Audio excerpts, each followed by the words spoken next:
नमस्कार दोस्तों, exam express में आप लोगों का स्वागत है। तो आइए आज हम लोग देखने वाले हैं लुसेंट के ऑब्जेक्टिव प्रश्न। जितने भी वैदिक सभ्यता से ऑब्जेक्टिव प्रश्न बनेंगे आज हम लोग इस वीडियो में कवर करने वाले हैं। तो आइए देखते हैं पहला प्रश्न को। पूर्व वैदिक या ऋग वैदिक संस्कृति का काल किसे माना जाता है? तो पूर्व वैदिक या ऋग वैदिक संस्कृति का काल जो है वह 1500 ईसा पूर्व से 1000 ईसा पूर्व को माना जाता है। उत्तर वैदिक संस्कृति का काल किसे माना जाता है? उत्तर वैदिक संस्कृति का काल जो है 1000 ईसा पूर्व से 600 ईसा पूर्व को माना जाता है। आर्य शब्द का शाब्दिक अर्थ है, तो आर्य शब्द का जो शाब्दिक अर्थ है वह श्रेष्ठ या कुलीन होता है। तो आइए अगले प्रश्न को देखते हैं। प्रारंभिक आर्यों के बारे में निम्न कथनों में से कौन सा सही नहीं है? तो प्रारंभिक आर्यों के बारे में जो वह कथन थे कि वे मुख्यतः नगर में निवास करते थे, ये कथन सही नहीं है। वहाँ के जो निवास करते थे, ग्रामीण में निवास करते थे वहाँ के लोगों, सारे के सारे वैदिक सभ्यता के लोग। इनमें से किस फसल का ज्ञान वैदिक काल के लोगों का नहीं था? तो इनमें से जो तंबाकू था, तंबाकू का ज्ञान वैदिक काल के लोगों को नहीं था, वो लोग तंबाकू का उत्पादन नहीं करते थे। उत्तर वैदिक काल के वेद विरोधी और ब्राह्मण विरोधी धार्मिक अध्यापकों को किस नाम से जाना जाता था? तो उत्तर वैदिक काल के वेद विरोधी और ब्राह्मण विरोधी धार्मिक अध्यापकों के जो हो श्रमण के नाम से जाना जाता था। वैदिक गणित का महत्वपूर्ण अंग है, तो वैदिक गणित का महत्वपूर्ण अंग जो है वह शुल्ब सूत्र को माना जाता है। किस वेद में प्राचीन वैदिक युग से की संस्कृति के बारे में सूचना दी गई है? तो वह वेद जो है ऋग वेद में, जिसमें संस्कृति के बारे में, वैदिक युग की संस्कृति के बारे में सूचना दी गई है। निम्नलिखित में से उत्तर वैदिक काल में लिखे गए ग्रंथों का सही क्रम कौन सा है? तो लिखे गए ग्रंथों का जो क्रम है वह इस प्रकार है: वेद, ब्राह्मण, आरण्यक और उपनिषद। और इसी प्रकार जो है उन ग्रंथों को लिखा गया था इसी क्रम से। वेदों की संख्या कितनी है? तो वेदों की संख्या जो है वह 4 है। तो वेदों की संख्या कितनी है? 4 है। कौन से 3 वेद संयुक्त रूप से त्रयी या वेद त्रयी कहलाते हैं? तो ऋग्वेद, यजुर्वेद और सामवेद को सम्मिलित रूप से त्रयी या वेद त्रयी के रूप में जाना जाता है। भारत के राज्य चिन्ह में प्रयुक्त होने वाले शब्द सत्यमेव जयते किस उपनिषद से लिए गए हैं? तो जो सत्यमेव जयते लिए गए हैं वो मुंडकोपनिषद से लिए गए हैं। ऋग्वैदिक आर्यों का मुख्य व्यवसाय क्या था? तो ऋग्वैदिक आर्यों का जो मुख्य व्यवसाय था वह पशुपालन था। भारतीय संगीत का आदि ग्रंथ कहा जाता है, तो भारतीय संगीत का आदि ग्रंथ जो कहा जाता है वह सामवेद को कहा जाता है। प्रथम विधि निर्माता कौन है? तो प्रथम विधि निर्माता जो है वह मनु को माना जाता है। कृष्ण भक्ति का प्रथम और प्रधान ग्रंथ है, तो कृष्ण भक्ति का प्रथम और प्रधान ग्रंथ जो है वह श्रीमद् भागवत गीता है। ऋग्वेद में संपत्ति का प्रमुख रूप क्या है? तो ऋग्वेद में संपत्ति का प्रमुख रूप जो है वह गोधन को माना जाता है। ऋग्वेद के किस मंडल में शूद्र का उल्लेख पहली बार मिलता है? तो ऋग्वेद के 10वें मंडल में जो है वह शूद्र का उल्लेख पहली बार मिलता है। पुराणों की संख्या कितनी है? तो पुराणों की संख्या जो है वह 18 है। वैदिक धर्म का मुख्य लक्षण इनमें से किसकी उपासना से था? तो वैदिक धर्म का जो मुख्य लक्षण था वह प्रकृति की उपासना से था। किस देवता के लिए ऋग्वेद में पुरंदर शब्द का प्रयोग हुआ है? तो वह इंद्र देवता के लिए जो है ऋग्वेद में पुरंदर शब्द का प्रयोग किया गया है। शुल्ब सूत्र किस विषय से संबंधित पुस्तक है? तो शुल्ब सूत्र जो है वह जैमितीय शब्द से संबंधित पुस्तक है। अस्तोमासद्गम्य कहाँ से लिया गया है? तो अस्तोमासद्गम्य जो है वह ऋग्वेद से लिया गया है। आर्य भारत में बाहर से आए और सर्वप्रथम बसे थे, तो आर्य भारत में बाहर से मध्य एशिया से आए और वह आकर पंजाब में बस गए थे। आइए अगले प्रश्न को सुमेलित करने वाला है, तो इसको सुमेलित करते हैं। तो ऋग्वेद जो संबंधित है वह होत या होर्त से संबंधित है। यजुर्वेद अथर्व आयु से संबंधित है। सामवेद जो है उद्गाता या उदरगाता से संबंधित है। वहीं अथर्ववेद जो है वह ब्रह्मा से संबंधित है। तो आइए हम लोग अगले प्रश्न की ओर बढ़ते हैं।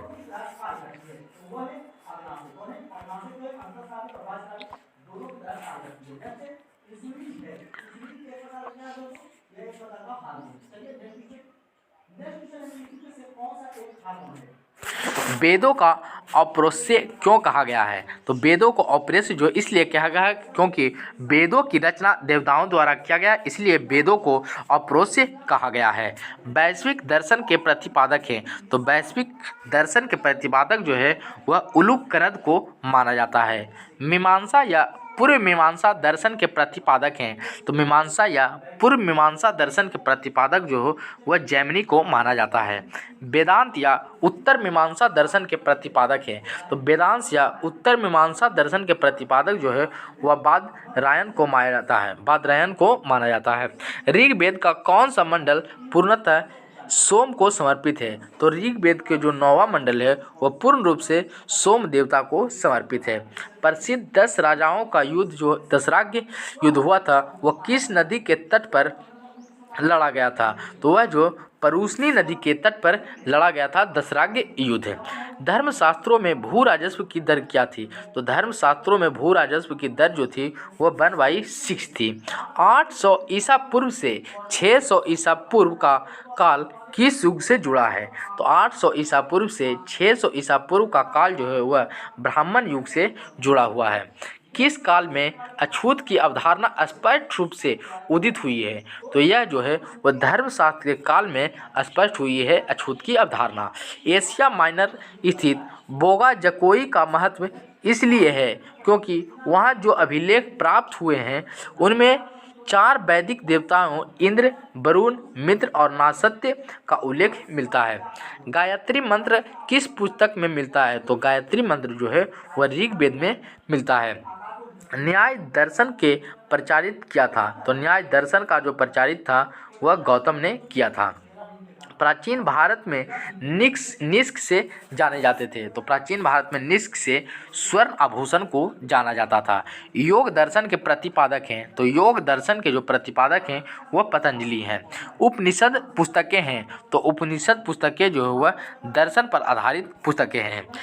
ऋग्वेद जो है वह संबंधित है स्रोत एवं प्रार्थनाएं से संबंधित है। वहीं यजुर्वेद जो संबंधित है वह स्रोत एवं कर्मकांड से संबंधित है। सामवेद जो संबंधित है वह संगीतमय स्रोत से संबंधित है। अथर्ववेद तंत्र मंत्र एवं वशीकरण से। आरंभिक वैदिक साहित्य में सर्वाधिक वर्णित नदी है, तो आरंभिक वैदिक साहित्य में सर्वाधिक वर्णित नदी जो है वह सिंधु नदी है। उपनिषद काल के राजा अश्वपति शासक थे, तो उपनिषद काल के राजा अश्वपति जो शासक थे वह केकई के शासक थे। नचिकेता और यम का संबंध किस उपनिषद में प्राप्त होता है? तो अध्यात्मक ज्ञान के विषय में नचिकेता और यम का संबंध जो है वह कठोपनिषद में मिलता है। वैदिक नदी कुभा का स्थान कहाँ निर्धारित होना चाहिए? तो वैदिक नदी जो कुभा है उसका स्थान काबुल में निर्धारित है। कपिल मुनि द्वारा प्रतिपादित दार्शनिक प्रणाली है, तो कपिल मुनि द्वारा प्रतिपादित दार्शनिक जो है वह सांख्य दर्शन पर आधारित है। भारत के किस स्थल की खुदाई से लौह धातु के प्रचलन की प्राचीनतम प्रमाण मिले हैं? तो भारत के जो स्थल है वह अतरंजी खेड़ा से लौह धातु के प्रचलन का प्राचीनतम साक्ष्य मिले हैं। निम्नलिखित में से किसका संचलन ऋग्वेद पर आधारित हो? तो निम्नलिखित में से जो है वह सामवेद जो है ऋग्वेद पर आधारित है। निम्नलिखित में कौन प्रस्थानत्रयी में शामिल नहीं है? तो वह जो है भागवत जो है वह प्रस्थानत्रयी में शामिल नहीं है। कर्म का सिद्धांत संबंधित है, तो कर्म का जो सिद्धांत है वह मीमांसा से संबंधित है। आइए अगला प्रश्न सुमेलित करने वाला, इसे सुमेलित करते हैं। अथर्ववेद जो वह औषधि से संबंधित है। ऋग्वेद जो ईश्वर की महिमा से संबंधित है। यजुर्वेद जो बलिदान से संबंधित है और सामवेद संगीत से संबंधित है। तो आइए अगले प्रश्न को देखते हैं। चरक संहिता नामक पुस्तक किस विषय से संबंधित है? तो जो चरक संहिता नामक पुस्तक है वह चिकित्सा से संबंधित है। यज्ञ संबंधी विधि विधानों का पता चलता है, तो यज्ञ संबंधी विधि विधानों का जो पता चलता है वह यजुर्वेद से पता चलता है। वैदिक युगीन सभा थी मंत्री परिषद पर आधारित थी, तो वैदिक युगीन सभा आधारित थी, तो वैदिक युगीन सभा जो मंत्री परिषद पर आधारित थी। वैदिक युग में प्रचलित लोकप्रिय शासन प्रणाली थी, तो वैदिक युग में प्रचलित लोकप्रिय शासन प्रणाली गणतंत्र पर आधारित थी। सबसे प्राचीन वेद कौन सा है? तो सबसे प्राचीन वेद जो है वह ऋग्वेद को माना जाता है। निम्नलिखित में से कौन भारतीय दर्शन की आरंभिक विचारधारा है?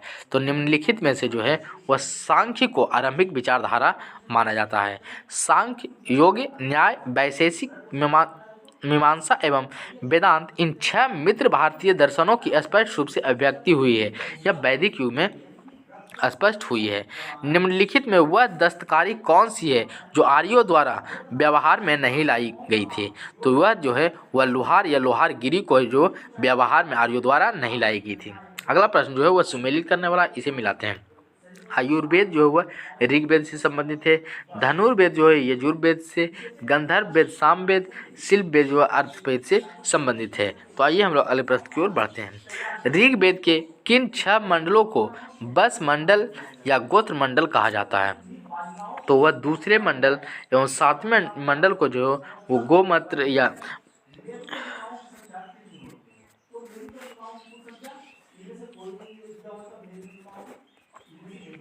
ऋग्वेद के किन 6 मंडलों को बस मंडल या गोत्र मंडल कहा जाता है?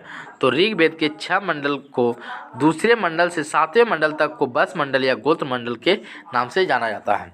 किस वेद में जादुई माया और वशीकरण का वर्णन है? तो वह जो है वह अथर्व वेद में निहित है। आर्य शब्द इंगित करता है, तो आर्य शब्द जो वह निर्जाति समूह को इंगित करता है, इससे कोई जाति का बोध नहीं होता है।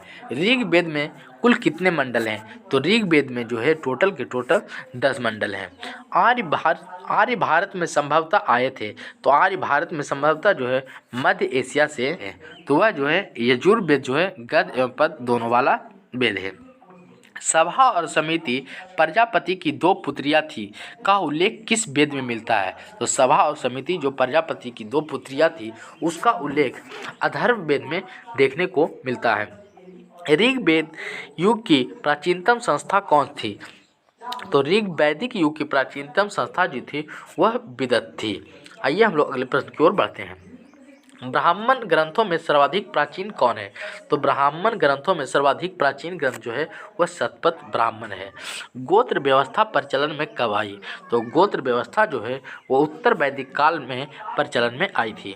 अनुलोम विवाह का अर्थ क्या है? तो अनुलोम विवाह का जो अर्थ है वह उच्च वर्ण पुरुष का निम्न वर्ण नारी के साथ विवाह करना अनुलोम विवाह कहलाता था। प्रतिलोम विवाह तब माना जाता था जब उच्च वर्ण की नारी निम्न वर्ण के पुरुष के साथ विवाह कर लेती थी, उसे प्रतिलोम विवाह कहते थे। वैदिक युग में यव कहा जाता था, तो वैदिक युग में जो है वह जौ को यव के नाम से भी जाना जाता था। व्रीहि शब्द किसके लिए प्रयुक्त हुआ है? तो व्रीहि शब्द जो है वह चावल के लिए प्रयुक्त हुआ है। अथर्व का अर्थ है, तो अथर्व का जो अर्थ है वह पवित्र जादू है। आइए अगला प्रश्न सुमेलित करने वाला है, इसे सुमेलित करते हैं। शिक्षा जो संबंधित है वह ध्वनि शास्त्र से संबंधित है। कल्पसूत्र जो है कर्मकांड से संबंधित है। निरुक्त जो है शब्द व्युत्पत्ति शास्त्र या भाषा शास्त्र से संबंधित है। वही छंद जो है छंद शास्त्र से संबंधित है। प्राचीनतम व्याकरण अष्टाध्यायी के रचनाकार हैं, तो प्राचीनतम व्याकरण जो अष्टाध्यायी है उनके रचनाकार पाणिनि को माना जाता है। निम्न में से कौन सी स्मृति प्राचीनतम है? तो इनमें से मनु स्मृति सबसे प्राचीनतम स्मृति है। आदि काव्य की संज्ञा किसे दिया जाता है? तो आदि काव्य की संज्ञा जो है रामायण को दिया जाता है, वह महाभारत को महाकाव्य की संज्ञा दी जाती है। प्राचीनतम पुराण है, तो सबसे प्राचीनतम पुराण मत्स्य पुराण माना जाता है। ऋग्वेद में सबसे पवित्र नदी किसे माना जाता है? तो ऋग्वेद में जो है वह सरस्वती नदी को सबसे पवित्र नदी माना जाता है। वैदिक समाज की आधारभूत इकाई थी, तो वैदिक समाज की आधारभूत इकाई जो थी वह कुल कुटुंब थी। किस रचना में नारी को सूरा और पासा के साथ 3 प्रमुख बुराइयां में शामिल किया गया है? तो वह है मैत्रायणी संहिता। उत्तर वैदिक काल में किस देवता को सर्वोच्च स्थान प्राप्त था? तो वह था प्रजापति को सुमेलित करने वाला अगला प्रश्न है, इसे सुमेलित करते हैं। आइए हम लोग सुमेलित करते हैं। राजसूय यज्ञ जो है वह राजा के यज्ञ से संबंधित है। तो राजसूय यज्ञ जो है वह राजा के सिंहासन रोहण से संबंधित यज्ञ था। अश्वमेध यज्ञ जो है राजनैतिक शक्ति बढ़ाने हेतु किया जाने वाला यज्ञ था। वाजपेयी यज्ञ जो है वह शौर्य प्रदर्शन व प्रजा के मनोरंजनार्थ किया जाने वाला यज्ञ था। और अग्निष्टोम यज्ञ जो था देवताओं को प्रसन्न करने हेतु अग्नि को पशु बलि दिया जाने वाला सोमरस एवं सोमरस का पान किया जाने वाला यज्ञ था। तो आइए हम लोग अगले प्रश्न को देखते हैं। अगले प्रश्न भी सुमेलित करने वाला, इसे भी सुमेलित कीजिए। तो परूसनी जो है वह रावी नदी के तट पर है। सतुद्री जो है वह सतलज नदी के तट पर है। आस्किनी जो है चिनाब नदी के तट पर है। वहीं बिपाशा जो है वह ब्यास नदी के तट पर स्थित है। संस्कारों की कुल संख्या कितनी है? तो संस्कारों की कुल संख्या वह 16 है। सुमेलित करने वाला नेक्स्ट प्रश्न, ब्रह्म विवाह वह सम्मान वर्णीय जाति के विवाह से संबंधित था। तो ब्रह्म विवाह जो था वह सम्मान वर्णीय जाति के विवाह से संबंधित था। दैव विवाह पुरोहित का पारिश्रमिक में मिले कन्या के साथ विवाह करना दैव विवाह कहलाता था। आर्ष विवाह कन्या मूल्य के रूप में एक जोड़ी गाय व बैल चुकाकार किया गया विवाह आर्ष विवाह कहलाता था। प्रजापति विवाह बिना दहेज के विवाह को प्रजापति विवाह कहा जाता था। नेक्स्ट प्रश्न भी सुमेलित करने वाला है। गंधर्व विवाह किसे कहा जाता था? तो गंधर्व विवाह जो है वह प्रेम विवाह को गंधर्व विवाह के नाम से जाना जाता था। आसुर विवाह जो है कन्या को खरीद कर किया गया विवाह आसुर विवाह कहलाता था। राक्षस विवाह पराजित राजा की कन्या या अपहरण की गई कन्या के साथ जबरदस्ती विवाह करना राक्षस विवाह कहलाता था। पैशाच विवाह सोई हुई अवस्था में कन्या को गुमराह कर या मानसिक रूप से अस्वस्थ कन्या को गुमराह कर उसके साथ किया गया विवाह पैशाच विवाह कहलाता था। तो आइए अगले प्रश्न को देखते हैं। 3 ऋण में शामिल नहीं है। तो 3 ऋण में जो शामिल नहीं है वह मातृऋण है। ऋग्वैदिक काल से संबंधित मृदभांड संस्कृति है। तो ऋग्वैदिक काल से संबंधित मृदभांड गेरु वर्णीय मृदभांड संस्कृति है। उत्तर वैदिक काल से संबंधित मृदभांड संस्कृति है। तो उत्तर वैदिक काल से संबंधित मृदभांड संस्कृति जो है चित्रित धूसर मृदभांड संस्कृति है।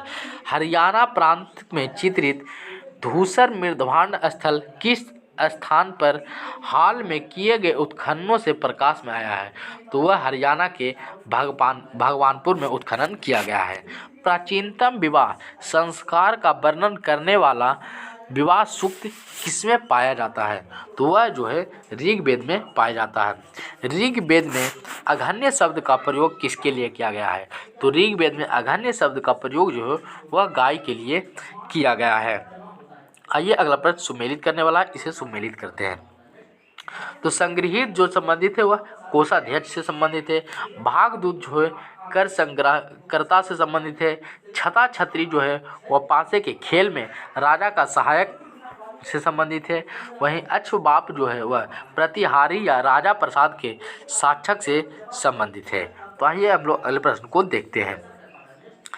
रीत स्थापित करने के कारण किस वैदिक देवता को ऋतम्य गोप कहा गया है? तो ऋतम्य गोप जो है वो वरुण देवता को कहा गया है।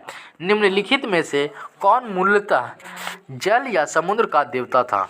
तो जल या समुद्र का देवता जो है वह वरुण को माना जाता था। 3 कर्मों में तीनों लोक को माप लेने के कारण किसे उपकर्म किया गया है? तो वह विष्णु को कहा गया है। अगला प्रश्न सुमेलित करने वाला है, तो आइए हम लोग सुमेलित करते हैं। पूषण जो है वह विवाह के देवता थे। रुद्र जो थे वह पशुओं के देवता थे। वहीं घोष या घौ जो थे वह जगत के पिता थे। वहीं अदिति जो थे वह देवों की महान माता थी। मनु स्मृति मुख्यतः संबंधित है। तो मनु स्मृति जो संबंधित है मुख्यतः वह समाज व्यवस्था से संबंधित है। तो मनुस्मृति किससे संबंधित है? वह समाज व्यवस्था से संबंधित है। गायत्री मंत्र की रचना किसने की थी? तो गायत्री मंत्र की रचना जो है वो विश्वामित्र ने की थी। अवेस्ता और ऋग्वेद में समानता है। तो अवेस्ता और ऋग्वेद में जो समानता है वह किस क्षेत्र में है? तो वह ईरान से संबंधित क्षेत्र है।